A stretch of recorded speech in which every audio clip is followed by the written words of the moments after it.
ثم جعلناك على شريعة من الأمر فاتبعها ولا تتبع أهواء الذين لا يعلمون. Baik, ini ada pertanyaan. Ustadz, di negeri kita ini terdapat komunitas yang mengkampanyekan legalitas ganja. Mereka menginginkan ganja di Indonesia ini legal. Dan mereka mengatakan tidak ada ciptaan Tuhan yang tidak berguna, termasuk ganja. Ya, di antara dalil mereka bahwa tanaman ganja dapat dimanfaatkan dan dijadikan sebagai obat, yang mereka mengklaim bahwa negeri barat melakukan dan berhasil.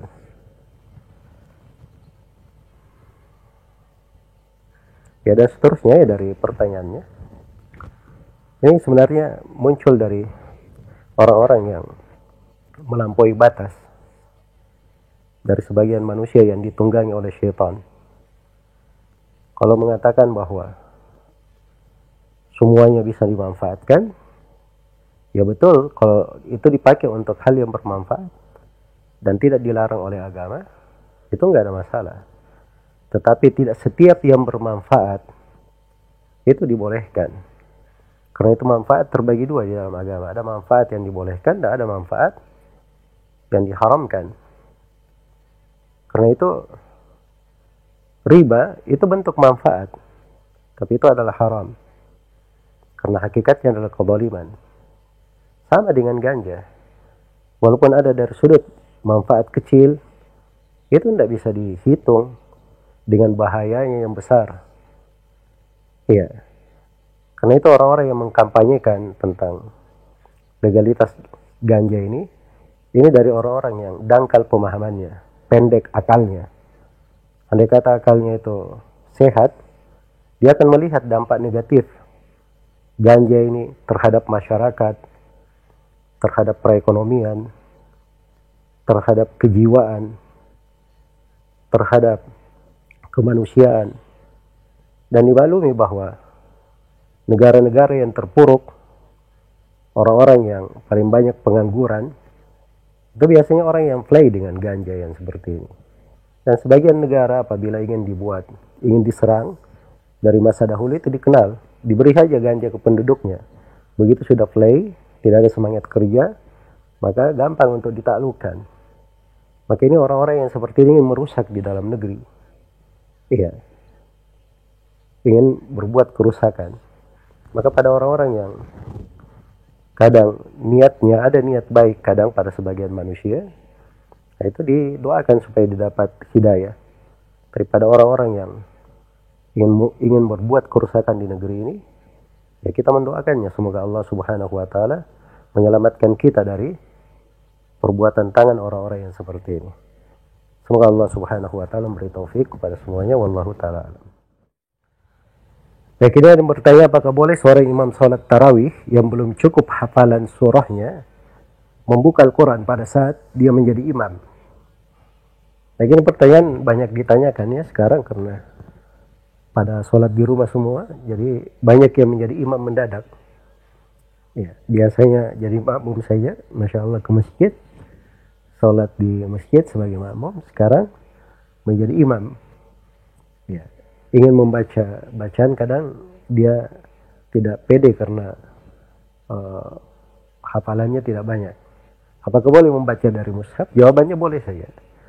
Kalau dia baca dari mushaf, apalagi kalau misalnya satu keluarga mereka ingin sholat tarawih tiap malam 1 juz, ya, kemudian kepala rumah tangganya tidak hafal Al-Quran, dia boleh baca dari mushaf, tidak apa-apa. Ya, tapi saya sarankan dia ambil tempat tinggi, kemudian dia simpan di depannya, bisa dia lihat, supaya dia tidak terlalu banyak bergerak dia membukanya. Karena yang diinginkan di dalam sholat itu jangan terlalu banyak bergerak. Jangan terlalu banyak bergerak. Kemudian yang kedua, saya nasihatkan juga, kalau misalnya dia punya hafalan yang cukup, misalnya sholat tarawih, dia bisa hafal 8 surah selain Al-Fatihah, maka itu sudah cukup untuk dia baca di dalam sholat. Bahkan kalau misalnya ada yang cuma hafal Al-Fatihah dengan 1 surah saja, dia menjadi imam, setiap rakaat cuma baca itu saja, dari sudut ilmu fikihnya syah saja, dan itu boleh. Alhamdulillah banyak kelapangan, banyak kemudahan. Dan apa yang seorang itu lebih dekat di hatinya, dia lebih khusyuk kepada Allah, bisa lebih bermunajat kepadanya, maka itu yang lebih baik bagi dirinya. Semoga Allah Subhanahu wa taala memberi taufik kepada semuanya. Wallahu taala alam. Beliau Bapak Anwar Maros, mohon dijelaskan makna dari bacaan tasyahud dalam sholat. Baik, tasyahud yang dibaca, kalau dikatakan tasyahud berarti itu awal dari bacaan at-tahiyatu lillahi wassalawatu assalamu alayka ayyuhan nabi wa rahmatullahi wa barakatuh, assalamu alayna wa ala ibadillahi salihin, asyhadu an la ilaha illallah wa asyhadu anna muhammadar rasulullah. Sampai situ bacaan yang dimaksud dengan tasyahud. Iya.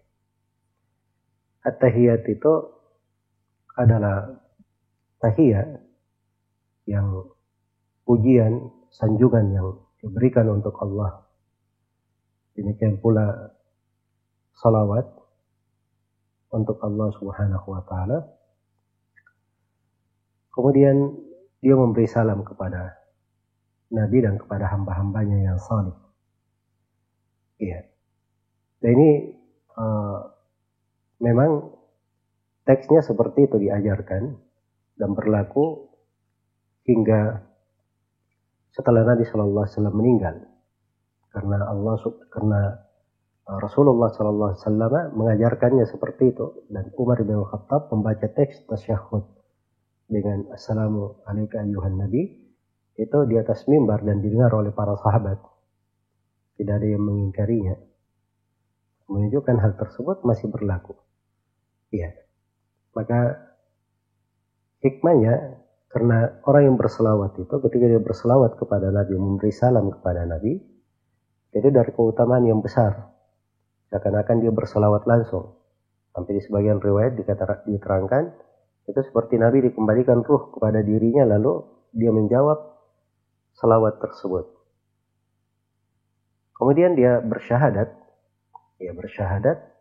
dengan dua kalimat syahadat di akhir tasyahudnya, yang dengannya dia selalu mengikrar keislamannya dan selalu mengikrar ketauhidannya dan selalu menyatakan akan persaksiannya di dalam agama ini beribadah hanya kepada Allah semata dan mengikuti Rasulullah Sallallahu Alaihi Wasallam.